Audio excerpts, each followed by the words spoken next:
नमस्कार दोस्तों। चाइना में 3 भाइयों के मिलन ने उड़ाई पूरी दुनिया की नींद। भाई यहाँ पे क्या हो रहा है?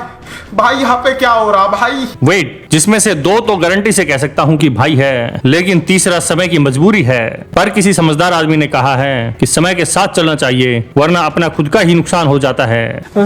बस इसीलिए तीसरा साथ में है, नहीं तो इस CGP के साथ कौन जाना चाहेगा। वैसे भी चाइनीज माल का कोई भरोसा नहीं, ना चले तो शाम तक और चल जाए तो राम तक। कोई भरोसा नहीं चाइनीज दोस्ती का। मुझे क्यों तोड़ा? अरे हाँ, चाइना से याद आया, इस बार आप लोग ये मत समझ लेना कि इंडिया और चाइना की दोस्ती हो गई, इसलिए कहीं आप लोग दिवाली में अपनी लड़ियां और झालर चाइनीज खरीद लाओ। बस दिखावे की दोस्ती है, अमेरिका को डराना है। मस्त प्लान है।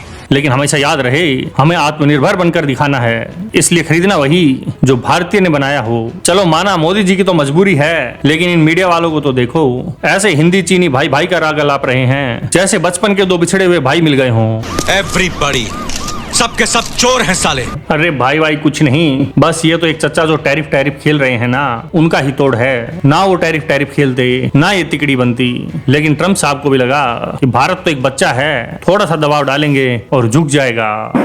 झुकेगा नहीं। लेकिन उसे नहीं पता कि यहाँ पर एक नया चाणक्य बैठा है जो डिप्लोमेसी का बादशाह है। उन्होंने जैसे ही भारतीय डिप्लोमेसी की झांकी दिखाई, चच्चा बौखला गए और अब कह रहे हैं कि बउआ, हमने तो ऐसा कुछ नहीं कहा जिससे आप नाराज हो जाओ। अरे मैं तो मजाक कर रही थी, तुम सीरियस हो गए। लो जी, कर लो बात। अब सारा रायता फैला दिया और हाथ खड़े कर दिए। इसीलिए तो कोई इन पर भरोसा नहीं करता। सुबह कुछ, शाम को कुछ और रात में तो कुछ और ही होते हैं। इसीलिए किसी समझदार बंदे ने कहा है, जो दूसरों के लिए गड्ढा खोदते हैं, सबसे पहले उसमें खुद ही गिर जाते हैं। जैसे ही अमेरिका ने दुनिया पर टैरिफ लगाना शुरू किया, उन्होंने अपने लोगों के लिए ही सामान महंगा कर दिया। भारत पर 50% टैरिफ लगाने चला था, उसे बिल्कुल ध्यान नहीं आया कि ये पैसा तुम्हारे लोगों की ही जेब से निकलेगा। चलो, इनके साथ जो होना है वो तो होगा ही, लेकिन इस समिट में अमेरिका को झटका तो तब लगा जब उसका साथी पाकिस्तान भी बेइज्जती का शिकार हो गया। चीन ने शहबाज को भाव तक नहीं दिया। जिनपिंग ऐसे देख रहे थे जैसे उन्हें पहचानते तक नहीं। गजब बेइज्जती है। और जब थोड़ा सा पहचाना, तब सोचा, ओहो, ये भीख मंगा कहां से आ गया। फिर से आ गए रे बाबा, इधर जहर खाने का पैसा नहीं है, तू जा रे जा। बेचारे से हाथ तक नहीं मिलाया। पर ऐसे आदमी से क्या ही हाथ मिलाएं जो अपना ईयरफोन तक सही से नहीं लगा सकता। चलो एक बार माना गलती हो जाती है, लेकिन वो तो एक ही गलती को बार बार दोहरा रहे हैं। हाँ, वैसे भी इन पाकिस्तानियों की आदत है गलती दोहराने की। एक बार मार खाते हैं, फिर से मार खाने आ जाते हैं। वो एक हैबिट है।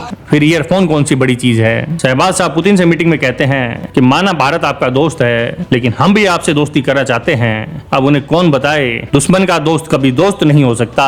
पर क्या करें, बेचारे पुतिन को भी मुंडी हिलानी पड़ी। पर उन्होंने मन में सोचा ही होगा कि दोस्ती देखनी है तो भारत और रशिया की देखो।